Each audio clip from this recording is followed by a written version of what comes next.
Hello, I'm Tony Davis, Public Information Officer assigned to the Gifford Fire. We're in Unified Command here with Team 5, and we'd like to welcome you to the community meeting tonight. I would like to also point out that the exits are behind you. On your left, on your right, my left, the double green doors is the path to the restrooms. You're gonna go out them, make a left, go down the stairs, and you will visibly see the restrooms. And if you haven't gotten one already, you guys have the note cards that you can write your questions on. They were in the back. We will answer those questions after the meeting is complete. Also, we are taking the questions offline on YouTube and on social media. So we will get those questions answered, and we will also be here after the meeting to answer other questions. That's all I have. Thank you.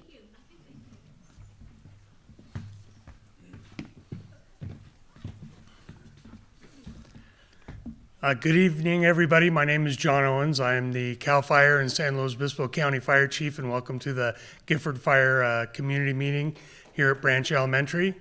And I just want to let you know that our firefighting effort is moving forward in a unified command between CAL FIRE, the United States Forest Service, Santa Barbara County Fire Department, and Santa Barbara County Sheriff's Department. And hopefully tonight your questions will be answered, and please do not be afraid to ask those questions. Write those down on your pieces of paper and get those to the right people so they can be addressed. And now I'd like to turn over to Benjamin Gray from the United States Forest Service. Thank you, John. Good morning. My name is Ben Gray. I'm the District Ranger for the Santa Lucia Ranger District here on the Los Padres National Forest. And this district is the one that we're in and being impacted by the fire right now. And as Chief Owens said, we are in unified command. No matter what color of shirt or patches that we're wearing, we're making the same decisions about protecting life and property, and as well as the natural resources that we have out there. So this is an effort that we couldn't take on by ourselves, but with CAL FIRE and San Luis Obispo and our other partners, of course Team 5 here, we're hoping to make a big impact and to continue to work on this fire. So we're going to be here for any questions you might have later, and thank you for coming. Appreciate it.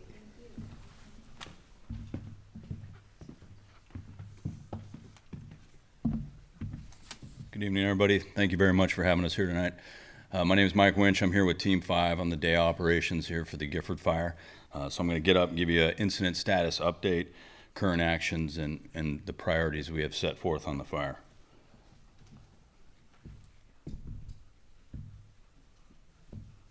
Okay, well, I'm going to kind of work around and then I'll come back into your backyard. I think that's most appropriate.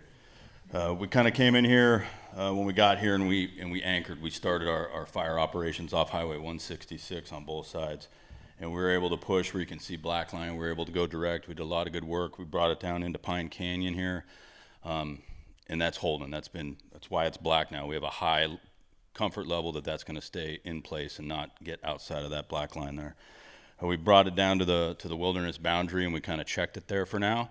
Values at risk for us, when we looked at the whole project here, the values at risk were lowest in the wilderness. So we kind of worked on protecting these communities first. With the protection in place and we have some more assets available, we're jumping into the wilderness now. We have an influx of hotshot crews that showed up last night and this morning, and we're inserting the hotshot crews across the wilderness, either hiking them in or we're flying them in with helicopters, and they'll stay at those heli spots for a week or whatever time duration is required, and they'll start chasing this through the wilderness and picking all that up. As we come down here above the Cuyama Valley, we had a great wind. We'd been chasing this fire from 166 through the Cuyama Valley and trying to get it out of the rangelands and protect all these people's livestock. And we were able to keep it at the toe of the slope and behind their homes, but we needed to get it out of the Cuyama Valley. We were finally able to turn that corner. A bunch of crews got in here from various agencies and brought it back up into the wilderness, and we were able to stop that growth moving down south through the Cuyama Valley. So we're real satisfied with what we have there, and we're looking to add some black line in the future. As we moved north, it was fortuitous that the Madre fire was there. This fire ran right into it, and and we got to put some black line there, so that worked out well. As we work our way up to La Panza Ridge, there was quite a bit of firefighting up there. As we got up high, I'm sure you're all familiar with the ridgetop winds in this community. They get howling. And in that fuel model, when we had brush this tall and as dry as it is, and the winds, it was extremely difficult to hold. Folks did a fantastic job, and we have loose containment up there right now. We have line around everything, and now we're just trying to hang on to it for as long as we can. You know, we need it parked for about 48 hours before we start feeling comfortable. We were able to pull off a big firing operation from the comm site up on the ridge down to the ranch headquarters here, and that is holding and has been holding for over 2 days. So again, we're feeling real good about that. We got it down into the grass where it cools off real quickly.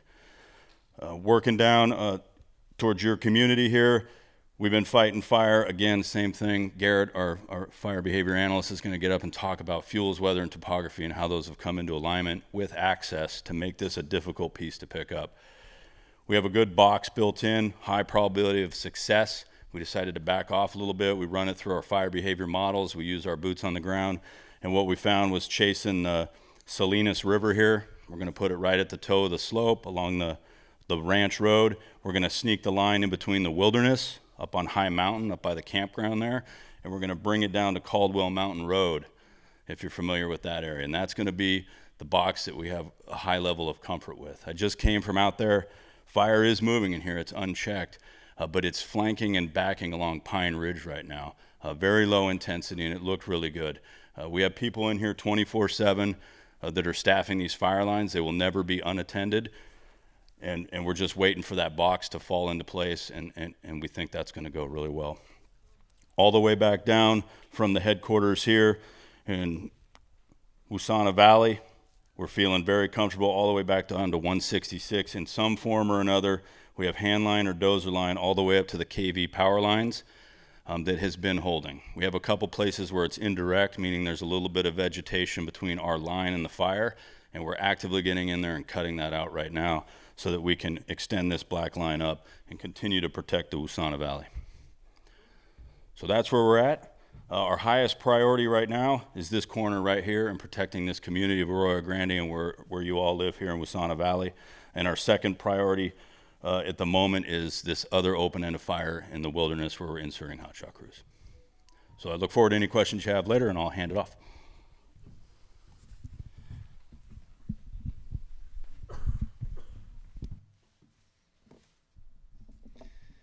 Hello, I'm Caleb Grunsky, one of the incident meteorologists on the fire. My job is to provide weather forecasts for the firefighters that are going out to the fire so that they know what the weather conditions are going to be and they can stay as safe as possible. Main concern over the next few days is going to be, it's still going to be hot and dry. And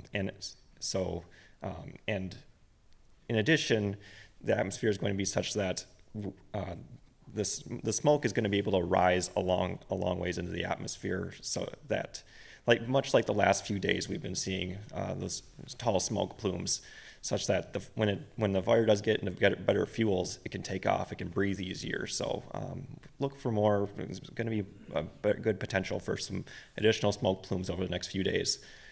And one of the things that does affect the weather is smoke, and we are monitoring the smoke through various forecast models, tracking what direction the wind is blowing, which direction the wind is going to take that smoke. We also have the Air Force Base in Vandenberg. They will launch a weather balloon twice a day, letting us know what the wind direction is that will take the smoke. And we also work with the air quality people in California, just to forecast what the air quality will be in case that smoke does get close to the ground and affects people. So if you need more information on air quality, there's some information at the back from airnow.gov. And thank you very much.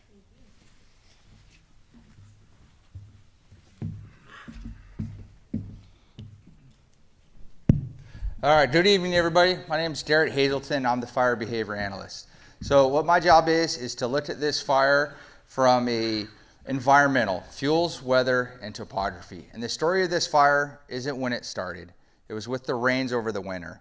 If you guys remember, we got that late rainstorm that came in Well, that came at the perfect time for the plants in the growing season. So they soaked up all that water and they had a good grass crop this year, right? So it's very beneficial for the ranch lands, but that also is going to hurt us when it comes to fire, essentially. So we're going to work around the map, talking about the things that I see from my side of the shop, our successes and our vulnerabilities. So if we start down here in that 166, where it intersects that fire line, like Mike from operations talking, really good. We're not seeing any heat signatures. And when I mean heat signatures, we're using satellites, drones, helicopters, planes, everything that you can think of to monitor this heat, both on the edge and in interior. So we have really good high confidence with that. As we come around here, I was able to get up in the helicopter and look at it with my own eyes. It's a fire on our terms. So it's slowly working down and those heat signatures are very diminished. That's where we get that confidence level to send those hot shot crews in that remote wilderness.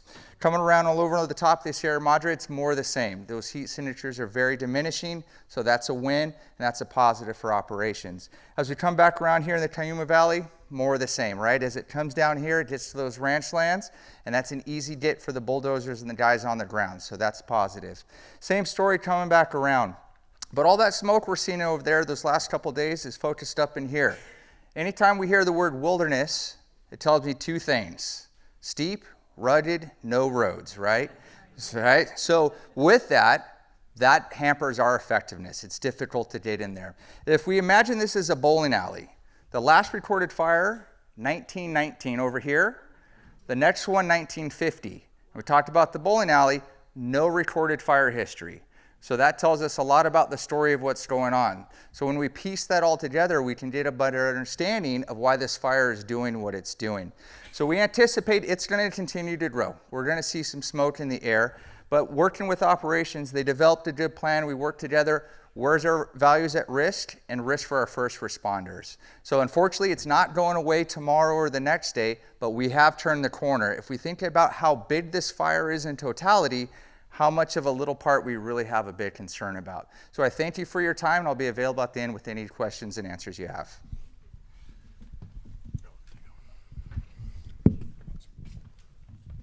Good evening, everyone. My name is Ian Dowdy. I'm a commander with the Sheriff's Office. I'm here to speak about the actions of the Sheriff's Office and what we're doing tonight.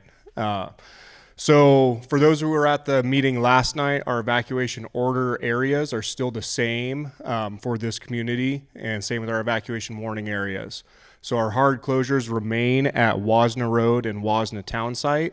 Essentially south and east of that is where the evacuation order is. We also have a hard closure at Lopez Drive and Gree Branch just west of the dam, and east of that will be where the evacuation order is.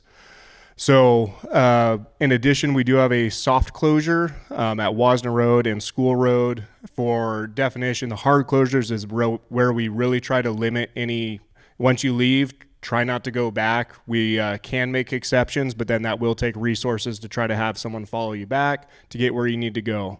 When an evacuation order comes out, that's where you need to exit the area, where we're telling you that basically there will be something coming there and that we'll ask you to leave. We'll pair that with deputies or allied agencies going and doing notifications through those areas and attempting to contact you at your residence. Evacuation warnings are letting you know to prepare, to potentially get ready, and if it's something that will take a while for you to leave, then that may be a good time to leave. To speak about the closures on the road, they are being evaluated always to see if they can be lifted or removed, but that is going to be contingent on how the fire reacts. So something that we are looking to maintain and know that people want to try to get back to their properties, but that will be made a decision at the Unified Command. Other than that, evacuation routes from this area will be Lopez Drive and Wasna Road and essentially drive west. If you do have to evacuate, make sure to drive slow. We all know that these are some winding roads and we don't want to see any traffic collisions. Something like that can definitely be a detriment to everyone trying to get out. So I will be happy to field any other questions at the end, and thank you guys for coming.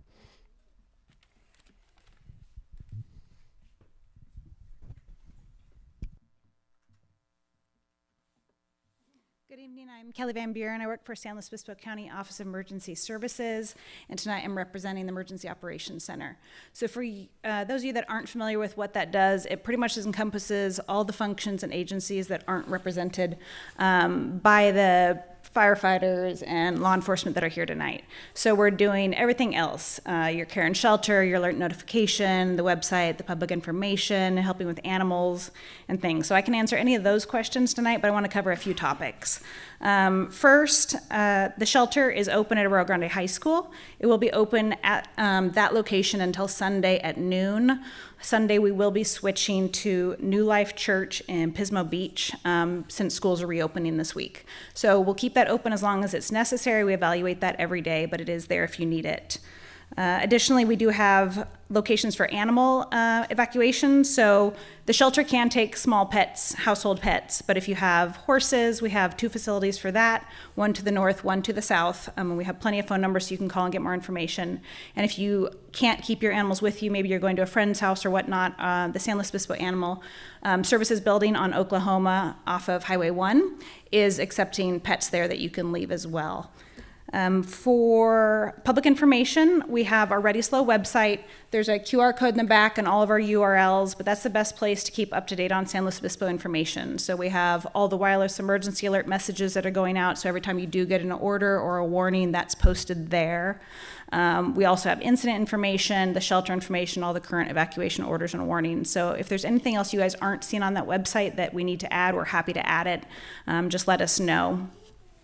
The alerts that do go out do come from the Emergency Operations Center. So those are happening. We send them out on Reverse 911, which is a system that is predominantly registration based that can pick up landlines as well. So that is being mirrored with our wireless emergency alert system, which you do not have to register for. So that's the one that scares everybody on their cell phones. It sounds terrible noises in the middle of the night.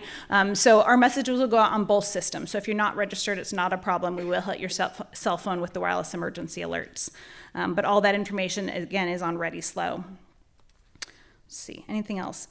Additionally, so we do have a program in our community called Ag Pass, and it is for pretty much agricultural ranching communities that need to get in and care for livestock, for crops, kind of a wide variety of options that you need to get in there for. It's a new program, and so we know a lot of people haven't made it through that process and do not have an official Ag Pass.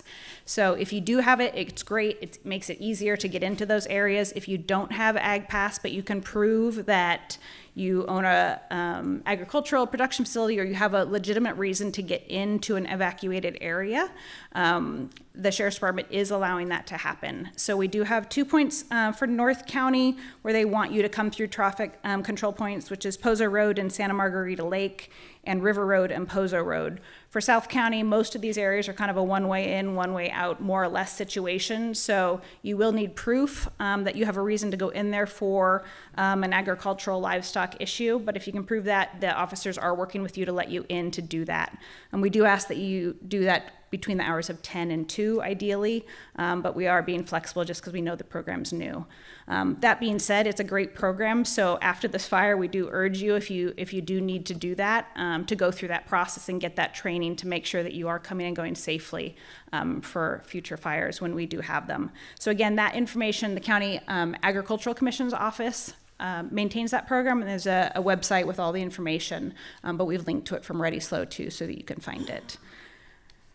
There are a lot of phone numbers we can help you with services. Last night I listed them over and over and over again, but that's confusing for everybody. So I brought them on a printout and they're on the back wall. We have a phone assistance center, which is general inquiries. Anything you want to know, call in, we'll find the answer for you. There's 2 phone numbers just for animal evacuation issues, 1 for horses if you need help evacuating your horses. There's also the Santa Barbara County hotline if you do need information for Santa Barbara. So I won't regurgitate phone numbers, but they're on the wall if you need them, and I'll be here for questions. Thanks.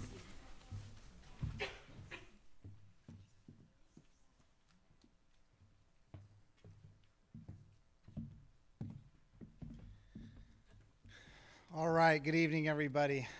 Love your community, beautiful. Thank you for having us here, letting us present the information that we can. For the folks online, thank you for joining us. I want to give you some real quick overview of the fire, and then my unified commander peer here, Kevin Bohall, will speak after me. 104,402 acres. We've been here for 5 days. 21% contained.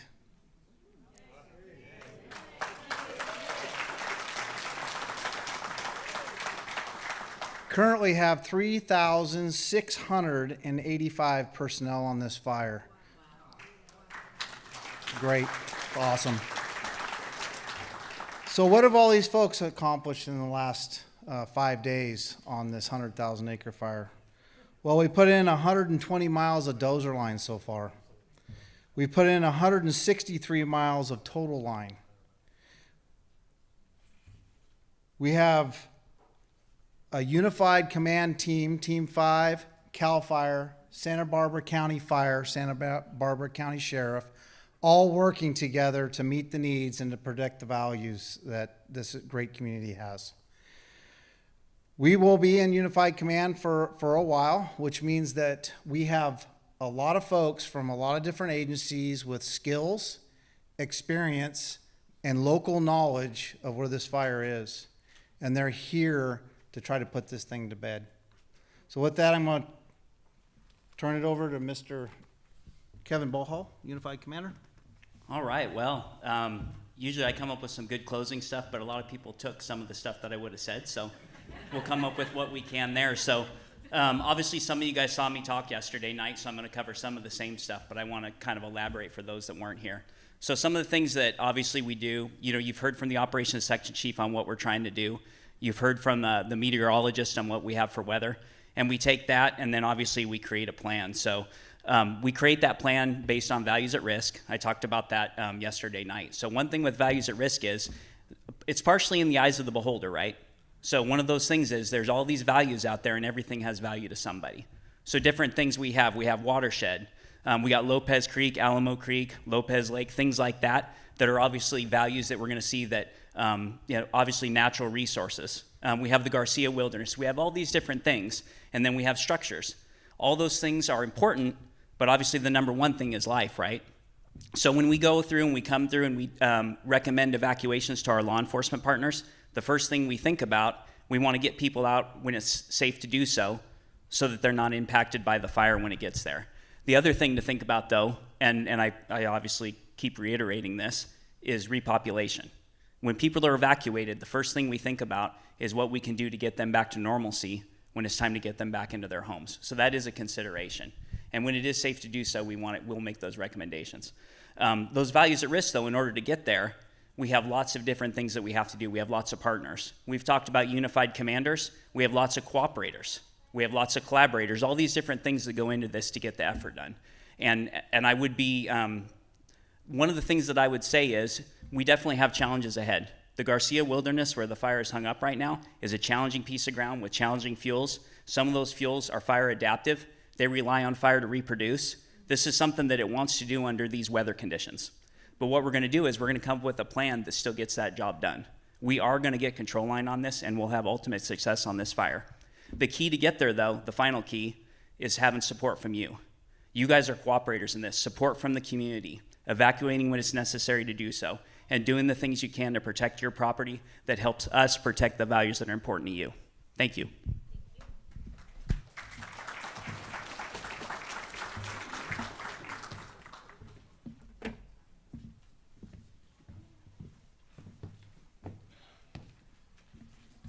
Okay, I'm back. So now we're going to start the Q&A portion of this meeting. So what I would like to do is bring up Mike from operations to answer some of the questions you submitted. Okay. Got me with a lot of questions here, and that's good. Okay, first one was, why is air attack not more prominent in fighting the fire? Is it resources and budget? If you had more resources, would you use them? Fantastic question. Thanks for asking that. So we do have air attack. We have 2 air attack platforms, meaning 2 airplanes that are aerial supervision, and they orbit the fire and they coordinate all the tanker drops and all of our helicopters. So we have 2 platforms, so we have constant coverage from 0800 till 2000. So we're looking good on air attack, honestly. And we have an air ops meeting in the morning at 07:30, and usually that kind of lags a little bit. But I'm telling you, on this incident, air attack says, I need the information in 10 minutes, and I'm getting in my plane and I'm gone. So air attack has been super aggressive on this fire. Just know that. We also have 2 Helcos, which is helicopter platforms. They coordinate helicopter operations, and they can sub in and fill some voids in the space. While air attacks work in the fixed-wing air tankers, the Helco can set aside and work helicopters with direct bucket support for our troops on the ground. So really, we've been looking pretty good on that. I noticed air attack is extremely slow to get resources up. I have seen fires get planes up fast. Why? Actually, we're looking really good because we have the Santa Maria air tanker base right here. So in terms of turnaround on a fire, I mean, we couldn't ask for better. We're talking 10-minute turnaround on dropping retardant, getting back, and getting refilled. So that's been fantastic. Most of our planes are going to Santa Maria, but some are going to Paso Robles. And I just talked to our air operations folks back at the base real quick so I could answer this question intelligently. And they told me 1 million gallons of retardant have been put on this fire. Yeah, so this has been an aggressive aerial attack on the fire. We have, at the moment right now, we have 6 fixed-wing air tankers and 25 helicopters assigned to the fire. So from the air, we're coming after it pretty hard. Madre, and a couple cameras up on top. It looks like it blew up, and jump lines headed to West Cal Valley. Should the Cal Valley community west side be more concerned? I spoke to that a little bit. We had a little slop over up top, and totally valid. I'm glad you're paying attention to the cameras. That's very good of you. We have folks in there right now. They're picking it up with bulldozers. They're going direct on it. We have some engines up there putting out hose lays, and it got into the grass where the bulldozers can get around it real quick. So that is staffed right now. We have a lot of people on that, and we're monitoring all the time if we need to change something from a warning to an order or anything like that. So that is staffed right now. But I appreciate your concern. Are there other resources you wish you had if requested, and if so, by other states, ? We've been pretty good. Team 5 came down real strong for this fire. We ramped up really big on logistics, planning, operations. We were ready for a firefight down here, so we came down ready for it. With any fire, you're always looking for hotshot crews. Those are tough to find, so we were screaming for hotshot crews. We were looking for bulldozers for sure, and we've got a big push of them. We're heavy on bulldozers, and we just got 8 crews. Your local crews that work down here that are hotshot crews, and your Ventura County, Santa Barbara County crews that are fantastic. They just got pushed back down here from Northern California to get in on this fight. So they're in there doing a good fight for you guys. We had a need for drone modules, and we got those filled nationally. Those are coming from other states, and those help us out as well. So really, we're looking good on all aspects of fire suppression and all the teams that come in to support us. Save that one for last. How confident are you with the box around the northwest corner? Thank you for that question. Well, like I said, that's based on, we took a step back. We were attacking this thing with direct attack because we wanted to save as much grazing land, cultural sites, recreation areas as we could. That's our job. And it was getting tough. It was tough in there. The access was really rough. So we just finally said we need to back up a little bit. So we looked at some maps. We ran it through our fire behavior models, and we leaned on the people who are here every day for you, that are always protecting your local communities, and we asked them, where do you hold fires around here? Where's a good spot? And we spent some time looking at that. We talked to our incident meteorologist, fire behavior analyst, and we built that box. So we do have a high probability of a success there. That changes. I can't tell you for sure that is going to be the line, but I can tell you right now, there are hundreds, if not thousands of people on that piece of line I told you about putting it in. And we're going to give it everything we got to hold it. Were there aerial, well, I'll save that one. How much FOS check, AKA retardant, has been used on the Gifford fire so far? So 1 million gallons. What is the cost? I have no idea. I don't want to know. Yeah. What are the impacts to this incident as aircraft is being pulled for new starts? So that's a good question. We have a huge Air Force here right now. And with that, we've been able to support some local fires that started within our area of response. And we've jumped those fires and kept them well under 5 acres. So it's been handy, and then we pull them right back. So it really hasn't impacted us at all. In fact, it's helped the local fire departments in the area that they know they can lean on us, that we can give them a helicopter or two real quick, knock their fire down, and we get back to business. Is current Gifford fire overlapping or immediately adjacent to Madre fire burn? Yes, it is. It ran right into it and gave us a little bit of containment, so that was helpful. Yeah, and then the last question, I tried to get a hold of the IC from when they were first here, so I might lean on somebody in this room more. Were there aerial resources used during the initial attack? Was anybody wearing a badge in here on the initial attack of this fire? So maybe you could. Yes, we did. We had air tankers.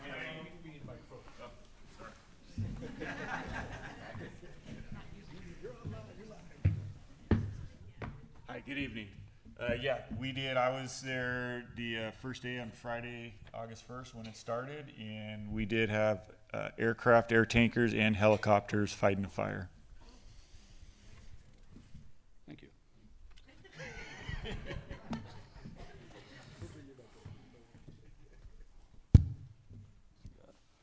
Okay, now I haven't looked at these yet, so there's going to be trouble. Where are you establishing secondary control lines on the northwest and northeast sides? Great question.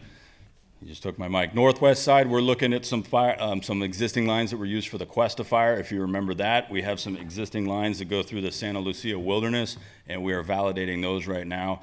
Our strategic operations staff is looking at that, and we're just working through the Los Padres National Forest to confirm we can utilize those lines again. So those are being validated right now. And the northeast, they have brought, we have a heavy contingent of bulldozers out there right above California Valley, and like I said, they're putting in control lines all through the grass down there at the toe of the slope. So we feel comfortable with both of those. Ooh. Explain again, I will, explain again how confident you are that the arm of the fire that is in our backyard is somewhat contained. Okay, we are trying our best. And I don't want to joke about it. It's your livelihoods, it's your homes, it's your recreation areas, it's everything to you. And I don't live here, but I came down here, and so did the rest of Team 5, to give everything we can, as well as all of our local cooperators, to lay it all out there and protect everything for you. And that's what we're doing.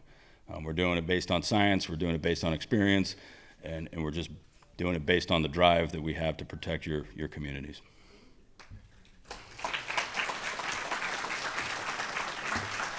One more.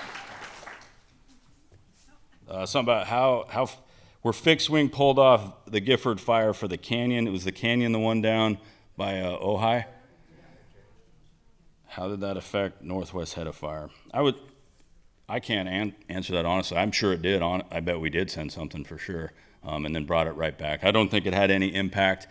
So often, when the fire is pushing in one direction, the column lays over and it puts a bunch of smoke in the air, and we have a hard time getting our tankers in there anyways. So that's when we have to get our helicopters, and we have to start working the sides of things. So once something lays down, we do have a difficult time getting out in that. I mean, pilots can't fly in that smoke. It's super dangerous. So I don't think so. Your Air Force out here is second to none right now. You couldn't ask for a better group of assets on a fire in the United States of America right now. Okay, no more. Thank you. This isn't working.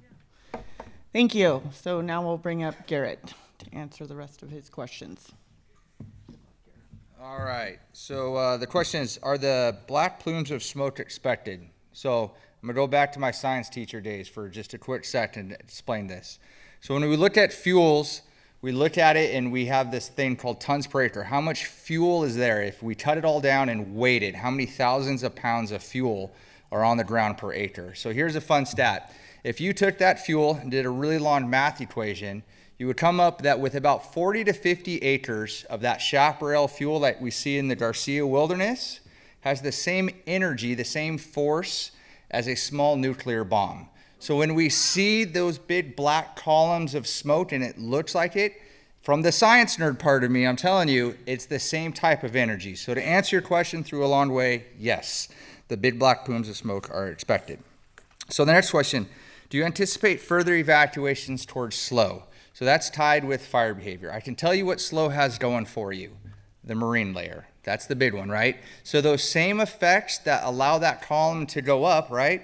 As that column goes up, what's it gonna do? It's gonna suck in that marine layer. Anyone that's ever driven over the Cuesta grade like I do to go to work, you know that one side of the grade is completely different than the other side of the grade. And you guys know this from that valley. So that's one of the good things for us. The other good thing is we have the ag land. Green, wet plants don't like to burn. So always careful with always and nevers, but from everything that we're seeing on the fire behavior side, it's a very, very low probability that it's going to impact the slow proper area. So thank you for the questions.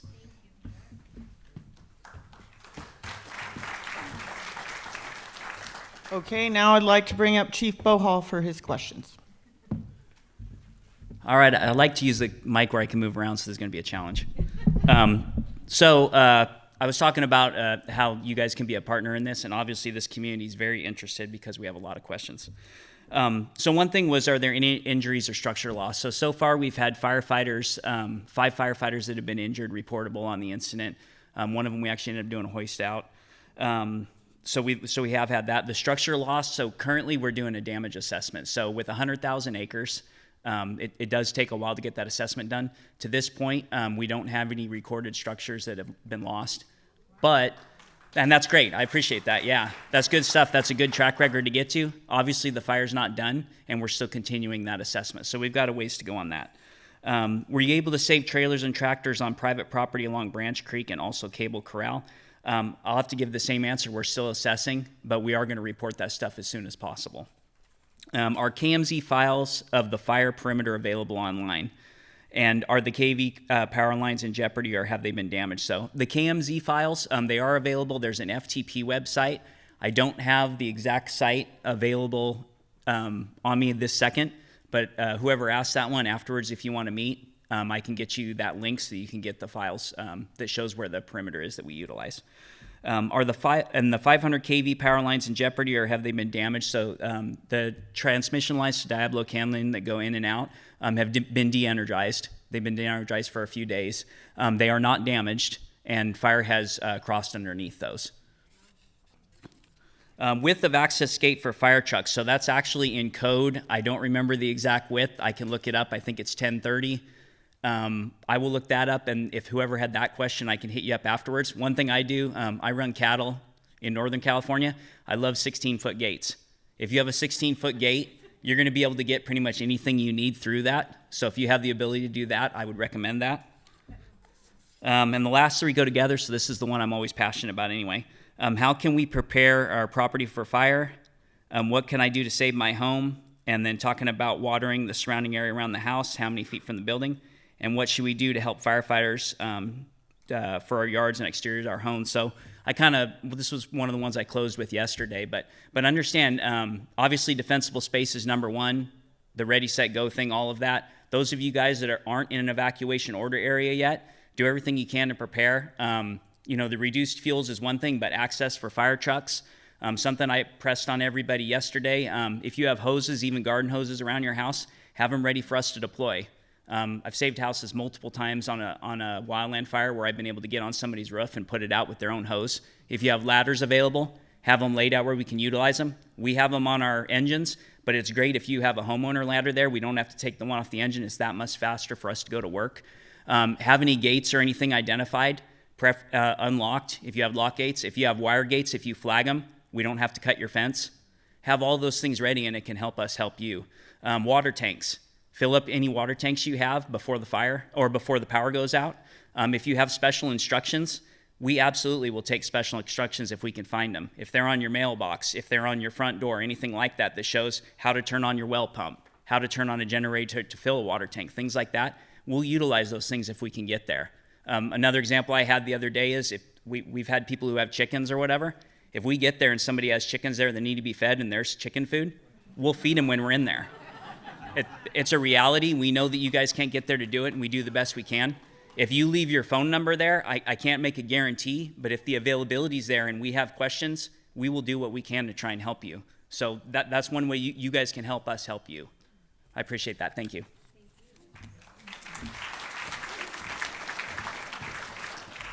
Thank you, Chief Bohall. Now, Chief Brandt. So I'll kind of continue where Chief Bohall left off. I got one question. It says, should anything be done with our Tesla Powerwall if we have to evacuate. So we have no expectation whatsoever for you to secure your utilities. Some of you may know how to do that. Some of you may not know how to do that.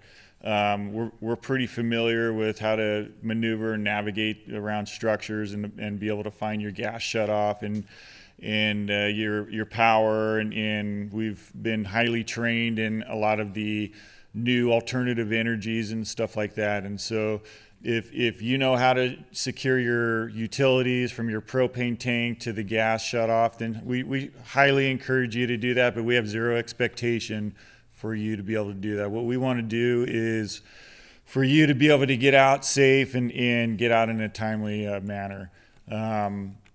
Like Chief Bullhall mentioned too, if what helps us out, if you had some instruction, some instructions for us to locate a generator or power sources, those can be beneficial, but again, there's no expectation for you to be able to do that for us.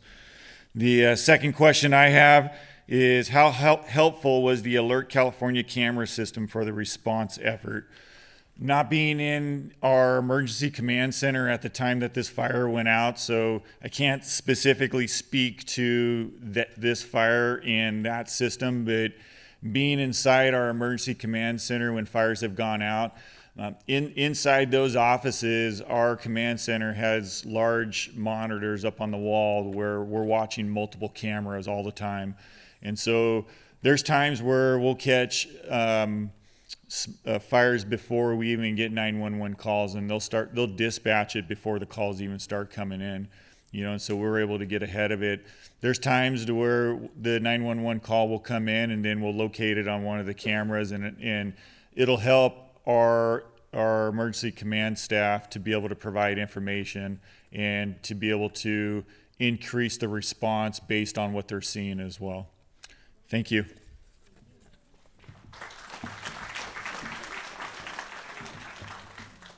Okay, now next up, Sheriff Ian Dowdy, sorry.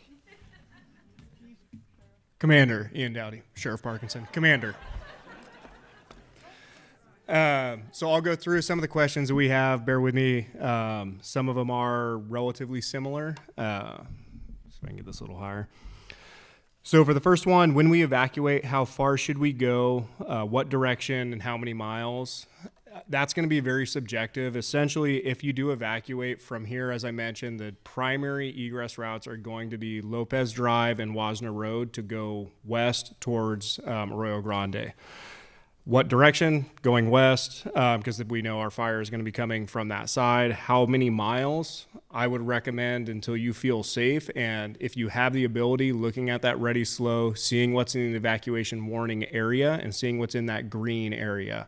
If you get to the green area, then we haven't issued anything for that. No warning, no order, so I would recommend at least getting to that.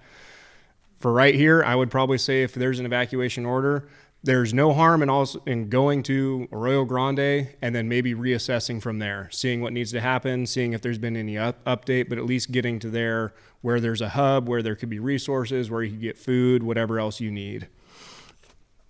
If Arroyo Grande has to evacuate, is evacuating to Pismo Beach far enough safe?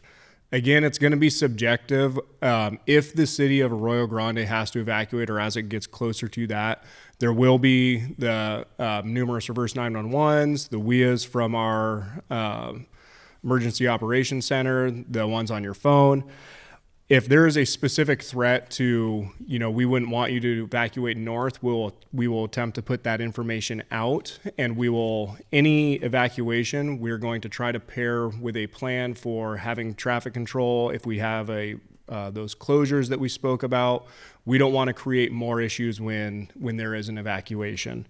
So is evacuating Pismo Beach far enough safe? Likely, but I don't want to say for sure in case there's some difference in how that fire presents at that time. Who makes the final decision to evacuate a zone, and what is that decision based on? That's made with our Emergency Operations Center in coordination with all the partners we just spoke to about Unified Command, seeing what the fire's doing, seeing how it's presented, seeing what those evacuation routes are. We take potential congestion into that consideration as well. We don't want to have a last minute evacuation and on a road that then may be congested to the point where people can't evacuate safely. So that decision, I will say, is not made lightly. We don't want to send people out of their homes, but we also want to keep everyone safe. So when that decision is made, it is made in that coordination and then issued from the Emergency Operations Center in coordination with the Unified Command. Is it possible for residents on High Mountain Road to be allowed re-entry to be able to go to work? That one is going to be, everything is going to be assessed primarily to see if we can shift those to soft closures, if we can get residents back. Our goal is, as stated, is to try to get people back to their homes as soon as possible, but we want to make sure that's safe. And what we don't want to do is have a back and forth, because that can lead to evacuation fatigue. It can lead to something where people are hesitant to evacuate again. So we want to be sure when we make that decision and balance that against wanting you to get home. So it will be possible at some point. We're hoping soon. We're evaluating that, I would say, every multiple times a day on where the closures can be and if they can be changed. That will speak again to the next one. Any idea when Wasna might be repopulated? We'll want to try to get to it as soon as possible, but like I said, we want to make sure that we feel that's a decision that we want to make in coordination with all the partners, with fire, knowing what the fire's doing, so we don't put people in a position where they're going to be in danger. So any idea? I don't know. I mean, hopefully soon. What soon, if soon means the next couple days, I don't know, honestly, but we'll just have to gauge that with the fire. And as soon as we know that information, we will present it. Next one, how do we decide return after evacuation? I believe I spoke to that. What has to happen for us to be able to go home? I get it. We all want to get home. Like, I truly understand that. And it's not like I said, it's not a light decision. Know that for any places that are affected by evacuation orders, we do have Sheriff's Office and allied agencies personnel who are doing patrols of those areas 24 hours a day between a mixture of marked units and unmarked detective units for suspicious activity, any looters, any potential burglars, or any other crime, to the point where I think some of our unmarked units even got a couple calls for service on them today for driving around. So we do have, it's something where we recognize that responsibility. The responsibility of the community falls to us, especially if you're not there, and keeping your home safe. And we'll do everything we can to do that until we're able to get you home. So we'll try to get it as soon as we can, but know that we do have folks out there. A few more. Is there any plan on traffic control in the event the city of Slow has to evacuate? So that would be I would say that would be if that decision were to be made, everything that I spoke of earlier of like knowing those evacuation decisions is going to be based on potential congestion, not wanting to overpopulate the roads, that where a traffic accident can cause issues.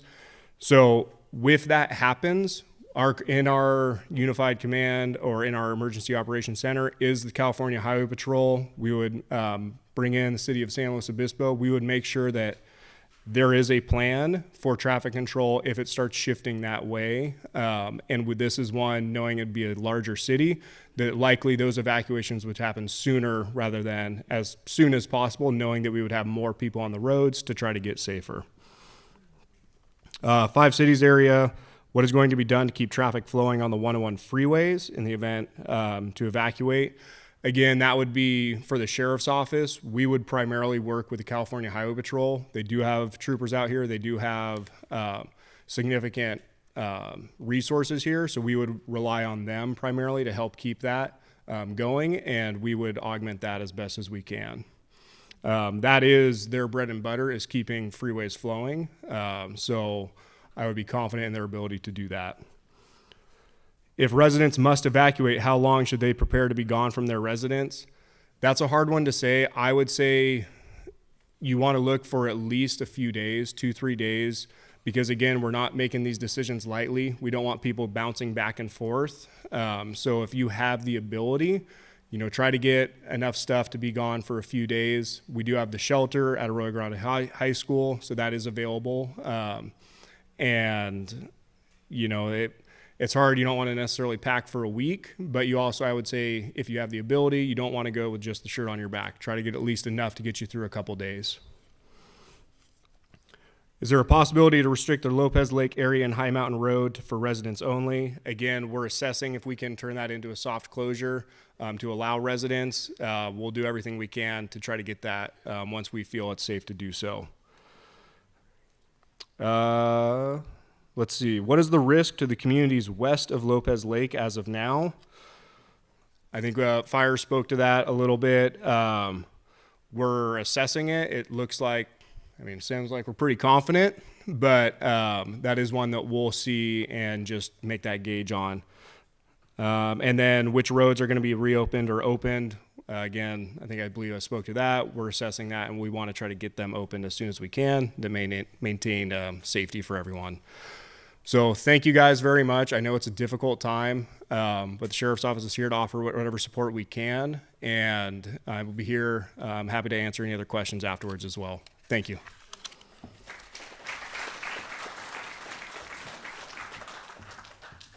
Thank you, Commander Dowdy. Next up, District Ranger Ben Gray. Well, good evening again. I just have two questions to answer for you. The first one is, were the pictographs destroyed? And I assume this refers to the rock art that's typically associated with the Chumash tribe. The answer, unfortunately, I don't have an answer to give you today. However, we will find out. One of the things that we do as soon as it's safe to do so is we go and we assess damages, not only to property, but also to these heritage resources and other resources that we care about. And I'm going to just take a moment and tell you what we do to protect them, so hopefully it might give you some confidence. We know where a lot of these resources are. We have maps. We have archaeologists that work for us, that work out of my office, out of the Forest Supervisor's office. We have a tribal liaison that works for the Los Padres National Forest every day, not just on emergencies. And we have a close partnership with the Chumash. We just met with them earlier this week, actually, about this fire. So when a fire starts, we send out what are called resource advisors. And some of these are archaeologists, and they go and they are embedded in all around the fire and all these different units to help the fire crews understand where some of those important resources are. We also have what we call retardant avoidance areas. So if we know there's rock art out there, we don't want to paint it pink with retardant, right? Because that will certainly damage it. So we also do direct protection around these sites. That's weed whipping to make sure the grass is low around it, maybe doing some hand line to make sure that the fire, if it gets in there, has a lower intensity. So it's something we pay a lot of attention to, and as soon as it's safe to do so, we'll evaluate whether those resources were damaged, and it's my hope that our efforts have protected them. The second question, does the forest closure include all districts within the Los Padres National Forest? No. It is just the Santa Lucia Ranger District and a very small portion of the Mount Pinos Ranger District that's down in the Cuyama Valley, starting around the Santa Barbara Canyon area, if you're familiar. So this district is large, though. It's basically just south of Morro Bay on what we call the West Cuesta area, Cerro Alto, near Atascadero, all the way down to about Santa Barbara. It's a very long, narrow district, and it does encompass all of that area. And it's a lot of area, and I know rifle deer season's coming up, and I know that people had plans. We had to ask campers to leave, but the reason why we decided to close this much of the district, or all of the district, is because of the just tremendous amount of operational effort that's going out there. We have 3,600 people on the fire, a lot of heavy equipment. That's not just where the fire is burning, but beyond that as well. So it's just a matter of protection and public safety that we decided to close it. We will open it as soon as it's safe to do so, and we've had a safety assessment. Public access is one of our core values. I think that ends that question. Thank you. Thank you, Ben. And now next up is Kelly Van Buren from San Luis Obispo County Office of Emergency Services. Okay, we're almost out of here. I just have a couple questions. I have a question here. How many evacuees is Arroyo Grande assisting? So we have a total of 588 addresses that are in an evacuation order area. So approximately anywhere from 600, 700, 800 people, but we do know a lot of those people haven't left and a lot of those address points aren't actually occupied. So I don't have an exact number of how many evacuees we have, but it's about 580 addresses that we're tracking. As far as how many the city of Arroyo Grande is assisting, we have 2 people that arrived at the shelter and 1 bird. Our community is very self-sufficient. We never have high numbers in our shelters, which is really a good sign. People are staying with friends, family, hotels. So we open shelters, but they are usually quite low capacity. So that's what I have on that question. And this one is very close to my heart. We always talk about small pets. You can take small pets with you, small animals. What we mean is not llamas, not alpacas, not horses, right? So this question is about large dogs. I have a 150-pound dog at home with me, so they are welcome to go with you. They are considered small pets, even if they are not small. So please take your large dogs. Don't leave them at home, and don't feel that you can't take them to the shelter if that's where you need to go. So we are going to close up with, in my oversight, I brought the phone numbers for all of you guys, but people online do not have them. So we're going to cover a couple phone numbers and a little bit more information. The commander spoke a lot about evacuation routes. There was a lot of questions tonight about evacuation routes. You are seeing the wireless emergency alerts, you're seeing the reverse 911 messages, and they do not mention evacuation routes in those messages. It's not because we don't want to help you and be, more descriptive. It's because those messages only allow a very small amount of characters. So we can't fit that information in those messages. If there is a specific route we do not want you to take or a specific area we do not want you to get into, we will communicate that on Ready Slow. The messages all link to the URL and we will post that information. In most cases, it's just get out. If it's a dangerous area, it will already be blocked off. There will already be traffic control or an area we don't want you to go to, if that's the case. So if there is a route, we will mention it, but it won't fit in the wireless emergency alert, which is why it's not included. Lastly, the zone information is super important. As you see, all of our messages are using zone numbers. I mean, that's pretty much all that fits in that message. So please figure out what your zone is if you're not familiar with it yet. On our website, readyslow.org/zones, you can type in your address. It'll tell you what zone you're in. There's a PAZ zone for many of you and a evacuation zone number. So you might have 2 numbers. It's the SLC or the FIV or the LPF. It's the one with those 3 identifiers in front of it. That's the one we're using for the fire. So please look that up. Our phone assistance center can help you if you're not familiar with how to function with the website. We're happy to. You can call and we'll look it up for you. So as far as phone numbers, 543-2444 is our county phone assistance center. And that is staffed. Will answer just a variety of questions, whether it's basic fire information, evacuation information, how to find your zone, where to take your animals. So again, that's 543-2444.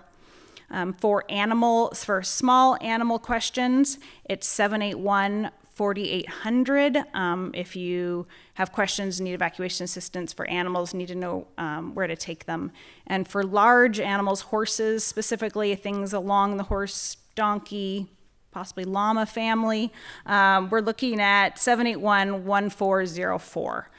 So those are the numbers. Again, 543-2444 for general inquiries, 781-4800 for small animals and large dogs, and horses at 781-1404.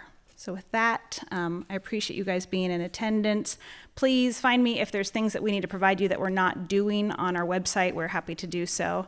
And hopefully the guys get the fire put out soon. Thank you.